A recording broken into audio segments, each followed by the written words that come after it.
सबसे आसान तरीका क्या है। और दोस्तों हम बता दें कि आप सभी का जो है इंग्लिश का पेपर जो है, इंग्लिश का पेपर 17 फरवरी को है।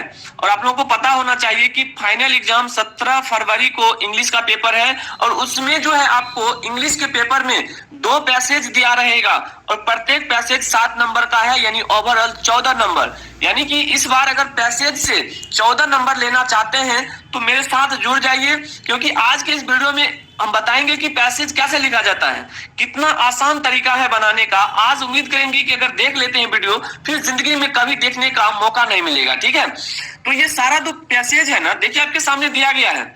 ये प्रत्येक पैसेज रहता है 7 नंबर का, 2 2 4 2 6 1 7 नंबर का है।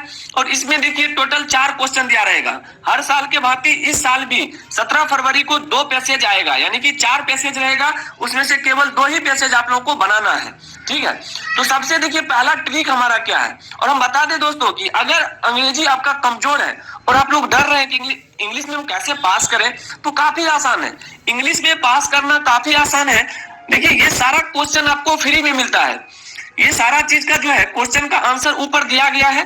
केवल आप लोगों को एक बार इसको रीड करना है, यानी एक बार पढ़ना है इंग्लिश को। ठीक है, और उसी में से चुन चुन के इसका आंसर देना है। अब आइए इसका आंसर बिल्कुल 100% सही कैसे निकालना है, आज हम आप लोगों को एक ऐसा तरीका बताएंगे जो कभी नहीं भूलिएगा।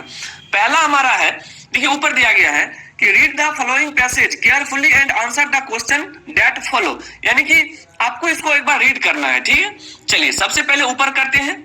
अब देखिए यहाँ पर पढ़ना क्या है, जो भी दिया गया है एक बार इसको पढ़ ले। मान के चलिए अगर पढ़ने के लिए नहीं आता है तो उसके लिए भी बताएंगे।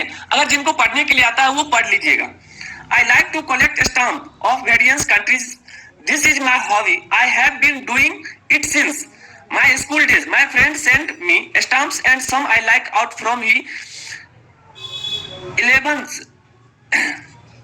involves that I receive from them.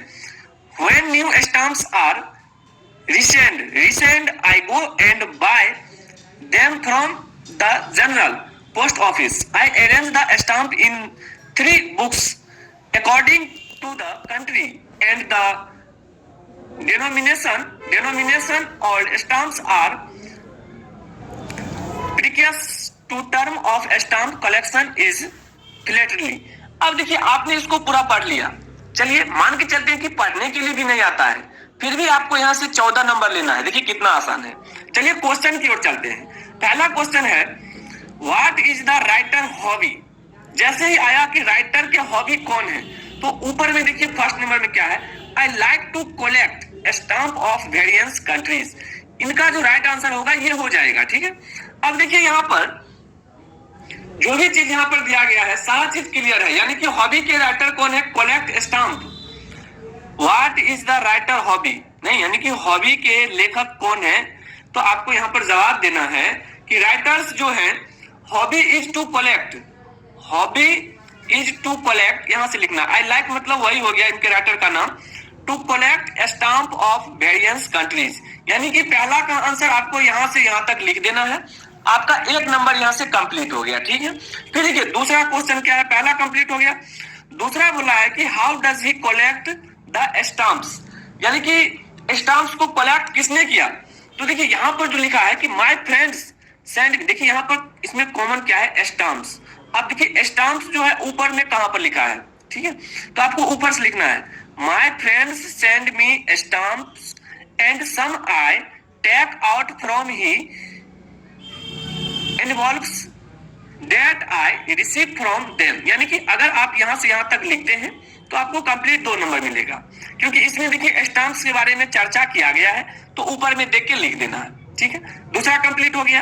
काफी आसान है, केवल इसमें आपको एक पॉइंट खोजना है पॉइंट के हिसाब से।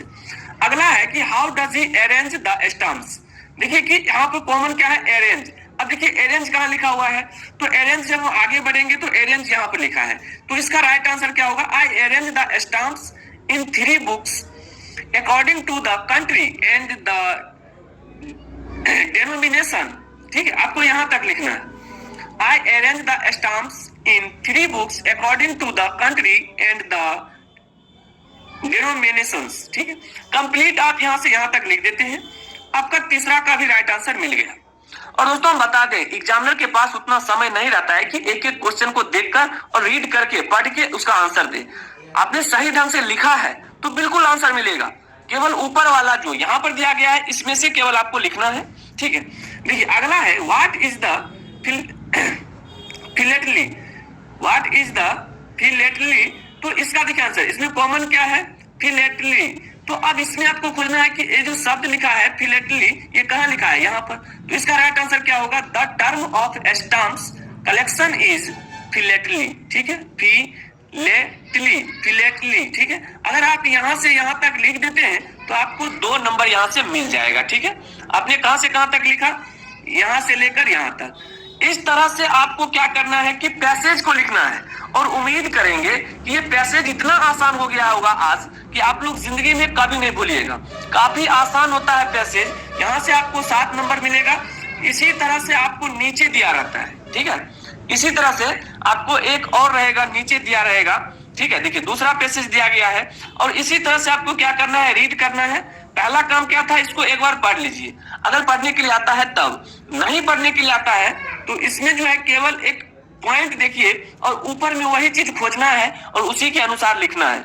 यहाँ से भी आप लोगों को 7 नंबर मिलेगा, यानी कि टोटल 14 नंबर जो है ये आपका रखा हुआ है, आप लोग यहाँ से ले सकते हैं। तो उम्मीद करेंगे कि आप लोगों को ये पैसेज समझ में आ गया होगा कि इंग्लिश में पैसेज कैसे लिखा जाता है, और समझ में आ गया है। और चैनल पर पहली बार आए हैं तो चैनल को सब्सक्राइब कर लें, ताकि आने वाले इसी तरह का वीडियो आप लोग के पास पहुंचता रहे। एक बात और, अगर आप लोग हिंदी का जो गद्यांश होता है कैसे लिखा जाता है नहीं देखे हैं वीडियो, तो जाकर उनको भी देख लीजिएगा।